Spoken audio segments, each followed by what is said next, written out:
So this video is about your practical file and project file. Basically इसमें मैं project file के बारे में ज़्यादा एक्सप्लेन करूँगी. तो लास्ट वीडियो में इफ़ यू रिमेंबर मैंने डिस्कस किया था कि तुम्हारे प्रैक्टिकल 30 मार्क्स के होते हैं और उसमें 2 फाइल्स बनती है. One is your practical file जिसमें 5 प्रैक्टिकल्स लिखने होते हैं एंड कंडक्शन होता है, उसका शीट्स लगती हैं. And the other one is case profile file जो प्रोजेक्ट फाइल है जिसमें हम चैप्टर 4 से एक डिसऑर्डर के ऊपर केस स्टडी करते हैं. ठीक है, तो ये जो फाइल है ये बनेगी कैसे, उसमें क्या क्या टॉपिक्स लिखने हैं, किस टॉपिक पे बनानी है, ये सब मैं अभी बता रही हूँ, ध्यान रखना. For before that this is a sample file. तो इस तरह से क्रिएटिविटी शो कर सकते हो तुम इसके अंदर. फाइल के अंदर सबसे पहला जो तुम्हारा पेज होता है that is your introduction page और कवर पेज. फर्स्ट पेज पे तुम्हें मेंशन करना है कि साइकोलॉजी प्रोजेक्ट फाइल है, टॉपिक, और टॉपिक के बाद अपना नेम, सेशन वगैरह. देन एक्नॉलेजमेंट आएगा, इसके बाद एक सर्टिफिकेट आता है. सर्टिफिकेट का फॉर्मेट तुम्हें अपनी टीचर प्रोवाइड करेगी स्कूल वाली, बिकॉज सबका सर्टिफिकेट का फॉर्मेट अलग होता है. Then we have index. Index के बाद इंट्रोडक्शन से हम स्टार्ट करते हैं, साइकोलॉजी क्या होती है, डिसऑर्डर्स क्या होते हैं, basics. Then we come to assessment method. Assessment method में तुमने पढ़ा है फॉर्मल इनफॉर्मल असेसमेंट मेथड्स होते हैं. देन उसके बाद आता है कि कौन कौन से असेसमेंट मेथड्स को हम केस स्टडी के अंदर यूज़ कर रहे हैं. तो if you remember chapter 1 variations in psychology, उसके अंदर हमने देखा था कि case study is a method that uses different techniques, है ना, क्योंकि इन डेप्थ स्टडी होती है अबाउट अ टॉपिक, सिचुएशन और ऑर्गेनाइजेशन. तो इन डेप्थ स्टडी में हम 3 चीज़ें यूज़ करेंगे in this file: observation, psychological test and interview. ठीक है, तो इनको ब्रीफली एक्सप्लेन करते हैं कि ये होता क्या है. साइकोलॉजिकल टेस्टिंग में क्या करते हैं, उसके एडवांटेजेस डिसएडवांटेजेस क्या हैं, ऑब्जर्वेशन मेथड क्या होता है, इंटरव्यू क्या होता है, कितने टाइप्स का होता है, structured, unstructured, open ended question, close ended. ये सारी चीज़ें हमें ब्रीफली एक्सप्लेन करनी है. फिर फाइनली आता है हमारा डिसऑर्डर वाला पार्ट. तो इस बच्चे ने ADHD चूज़ किया है. What you can do is कि चैप्टर 4 को अच्छे से पढ़ो. एक बार पढ़ने के बाद देखो उसमें जो जो डिसऑर्डर्स हैं तुम्हें सबसे इंटरेस्टिंग कौन सा लग रहा है, किस पे तुम फर्दर और एक्सप्लोर करना चाहोगे या फिर और ज़्यादा स्टडी करना चाहोगे, रिसर्च करना चाहोगे, वो डिसऑर्डर चूज़ करो. After choosing that disorder you have to find a person जिसको वो डिसऑर्डर हो. एक सब्जेक्ट होना चाहिए हमारे पास. तो जैसे इसने ADHD लिया है तो इसके पास एक ADHD का पेशेंट होगा, उसने ढूंढा होगा. अब हम एक्सप्लेन कैसे करते हैं, तो सबसे पहले हम एक्सप्लेन करते हैं डिसऑर्डर को, डेफिनेशन, उसके बारे में. जैसे ADHD है तो ADHD is attention deficit hyper activity disorder. तो इसमें हमने अटेंशन, इनअटेंशन, हाइपर एक्टिविटी, इम्पल्सिविटी, इन सबको एक्सप्लेन कर दिया. ठीक है, उसके साइंस एंड सिम्टम्स भी लिख दिए कि डिसऑर्डर के क्या साइंस एंड सिम्टम्स हैं. इसमें फ्लो चार्ट्स, पिक्चर्स तुम फ्रीली यूज़ कर सकते हो. Use any type of pen, colourful pens, colourful sheets. अपनी क्रिएटिविटी शो करने के लिए कोई लिबर्टी नहीं है, फ्रीडम है बिल्कुल. देन उसके बाद आता है हमारा, इसको अच्छे से पूरा एक्सप्लेन कर लिया, inactivity, hyper activity. Basically disorder को तुम जितना डिटेल में एक्सप्लेन कर सकते हो उतना डिटेल में एक्सप्लेन करो. DSM क्राइटेरिया क्या होता है, डायग्नोसिस के लिए क्या चीज़ें चाहिए होती है, उसके कॉजेज़ क्या होते हैं, कॉजेज़ के बाद ट्रीटमेंट क्या होता है, सिम्टम्स, सब कुछ एक्सप्लेन कर दो. सब करने के बाद हम फाइनल आते हैं जो हमारा पेशेंट है, जो हमारा सब्जेक्ट है, उसके डेमोग्राफिक डिटेल्स लिखते हैं हम. ठीक है, डेमोग्राफिक डिटेल्स में जनरल चीज़ें, name, age, date of birth, कहाँ पे बर्थ प्लेस क्या है, हाइट, जेंडर, एजुकेशन, ये सारी चीज़ें लिखते हैं. साथ के साथ उसके मदर और फादर के बारे में भी लिखते हैं. ठीक है, अगर मदर और फादर, बच्चा है तो मदर फादर, अगर एडल्ट है, मैरिड है तो स्पाउस. ठीक है, अगर कोई भी फैमिली मेम्बर उसका, इन केस कोई फैमिली मेम्बर अवेलेबल नहीं है तो फ्रेंड्स या फिर गार्डियन जो है उसकी डिटेल्स लिखोगे. तो डेमोग्राफिक डिटेल्स लिखते हैं और उसकी केस हिस्ट्री लिखते हैं कि बैकग्राउंड हिस्ट्री क्या है, वो पर्सन को कब से डिसऑर्डर है, उसकी स्टोरी क्या है, क्या प्रॉब्लम हुई है, चीफ कंप्लेंट्स वगैरह. ठीक है, फिर हम इंटरव्यू कंडक्ट करते हैं. तो सब्जेक्ट का इंटरव्यू होता है, सब्जेक्ट के साथ उसके पेरेंट्स का, पेरेंट्स नहीं है तो स्पाउस का, अगेन स्पाउस नहीं है तो गार्डियन का, विच एवर इज़ एप्लीकेबल, उसका इंटरव्यू होता है. इंटरव्यू में हम क्वेश्चंस पूछते हैं रिगार्डिंग दैट डिसऑर्डर. अगर किसी को ADHD है तो देखो यहाँ क्वेश्चन पूछे हुए हैं ना, has there been any family disorder और क्रॉनिक टेंशन, मतलब उसकी फैमिली में कोई ऐसा डिसऑर्डर है क्या जो रन कर रहा है, या क्रॉनिक टेंशन उसको किसी चीज़ की है, ट्रीटमेंट कब लिया था. इस तरह से क्वेश्चन पूछते हैं. क्या क्या सिम्टम्स है, कितने सिवियर सिम्टम्स है. अगर तुम्हें क्वेश्चन ढूंढने में दिक्कत हो रही है कि कैसे क्वेश्चन पूछूं तो यूज़ चैट जीपीटी से भी समझ नहीं आ रहा तो जो टेस्ट है ना इसका, वो टेस्ट निकालो. ADHD का टेस्ट, जो भी तुमने टॉपिक लिया होगा उसका टेस्ट तुम्हें टीचर प्रोवाइड करेगी तुम्हें. इन केस अगर तुम्हें टेस्ट चाहिए, तुम्हारे पास टेस्ट नहीं है तो कमेंट कर देना, मैं टेस्ट के एक ड्राइव फोल्डर शेयर कर दूँगी, उसमें टेस्ट होंगे सारे. But coming up to the questions, तो इंटरव्यू के लिए उस टेस्ट को रीड करो और देखो उसमें किस टाइप के क्वेश्चंस हैं, ठीक है। जिस टाइप के क्वेश्चन उसमें है ना, उसकी वर्डिंग्स चेंज करो, कोलोकियल लैंग्वेज में चेंज करके और वो क्वेश्चंस पूछ लो, ठीक है। अगर उसमें है कि how many hours do you sleep per night, तो तुम उससे जनरल क्वेश्चन पूछ लो कि do you face any difficulty in sleeping, do you have disturb sleep, या are you able to sleep peacefully at night, ऐसे क्वेश्चंस पूछ लो इंटरव्यू में, ठीक है। तो टेस्ट से क्वेश्चन निकाल लो या जनरल चैट जीपीटी वगैरह से निकाल लो। फिर पेरेंट्स और फादर और मदर का, पेरेंट्स का, स्पाउस का, जिसका भी लेना है इंटरव्यू ले लो। इंटरव्यू हम सब्जेक्ट के अलावा बाकी फैमिली मेम्बर्स का इसलिए लेते हैं बिकॉज सब्जेक्ट अगर कोई साइकोलॉजिकल डिसऑर्डर से सफ़र कर रहा है तो हम उस पर 100% रिलाई नहीं कर सकते, इसीलिए हम किसी और थर्ड पर्सन का भी इंटरव्यू लेते हैं, ठीक है। फिर इंटरव्यू के बाद तुम लिखोगे कि तुम्हारा एक्सपीरियंस कैसा रहा थ्रू आउट दिस जर्नी, तुमने क्या चीज़ें सीखी, तुम्हें क्या क्या डिफ़िकल्टी आई, ये सारी चीज़ें।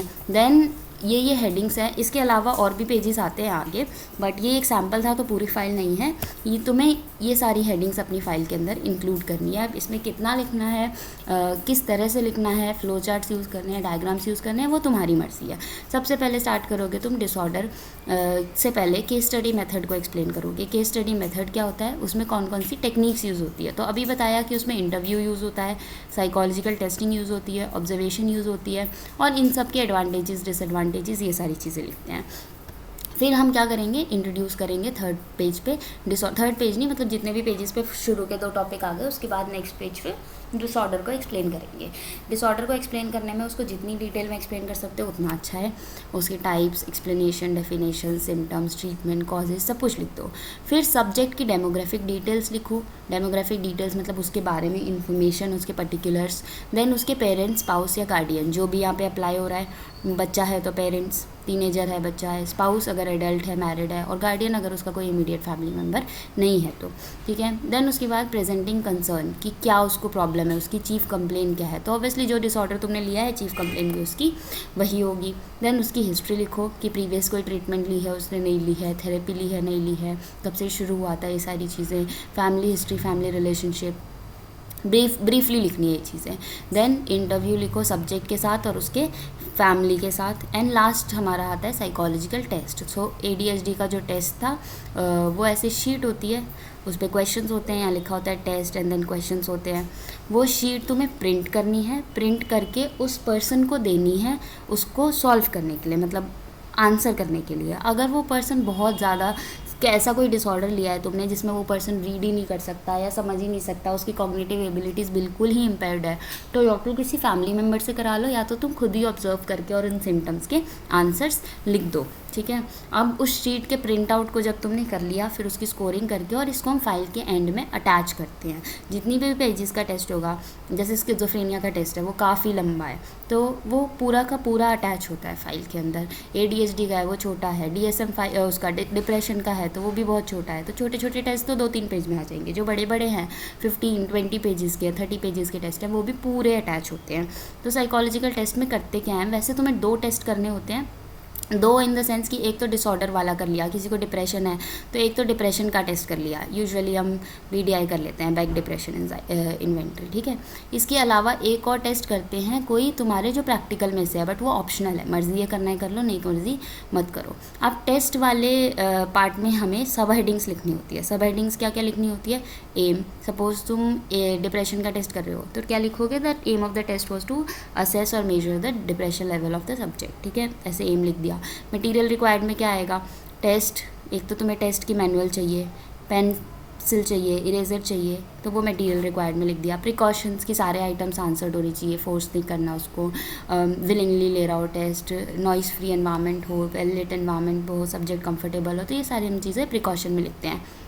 रैपर फॉर्मेशन, अगर तुमने अभी तक प्रैक्टिकल फाइल पे काम शुरू किया है तो ये सब तुम्हें अपने प्रैक्टिकल फाइल में मिल जाएगा। रैपर फॉर्मेशन क्या होती है कि सब्जेक्ट को हम कंफर्टेबल फील कराते हैं, उसके साथ बातचीत करते हैं कि टेस्ट रिजल्ट्स कॉन्फिडेंशियल रखे जाएंगे, आपकी प्राइवेसी मेंटेन की जाएगी ताकि सब्जेक्ट जो हो जाए वो तुम पे ट्रस्ट कर सके, तो that is rapport formation. Then we have instruction for the test.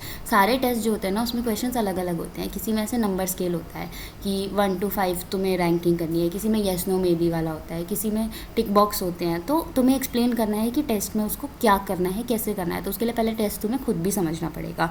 तो इंस्ट्रक्शन कैसे दिया था वो लिखोगे।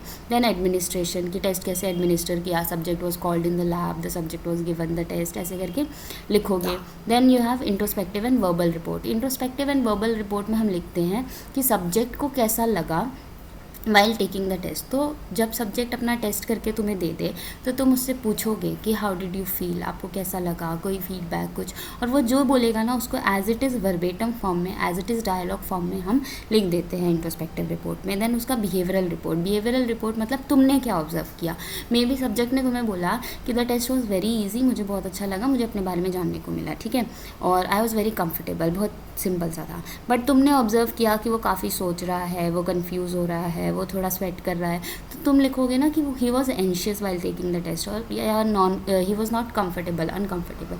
तो बिहेवियरल रिपोर्ट में आता है कि तुमने उसका बिहेवियर क्या ऑब्जर्व किया, और इंट्रोस्पेक्टिव रिपोर्ट में आता है कि उसने क्या बताया, ठीक है।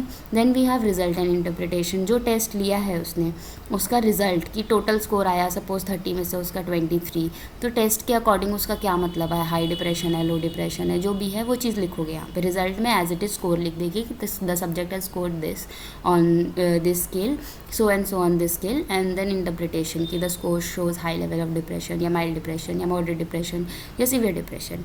देन तुम लिखोगे ऑब्जर्वेशन। तो ऑब्जर्वेशन लिखते हैं हम on the basis of our interaction with the subject, whole interaction, कि तुम जब इंटरव्यू ले रहे थे, जब टेस्ट ले रहे थे, जब उससे बात कर रहे थे, तो जो भी चीज़ें तुमने ऑब्जर्व की वो सब लिखोगे ऑब्जर्वेशन के अंदर। And then last is conclusion. तो ये हम लिखते हैं इन पूरे इंफॉर्मेशन के बेसिस पे, कि on the basis of the psychological test conducted, interview taken and observation, the subject was found to have so and so level of anxiety या so and so level of depression, ठीक है।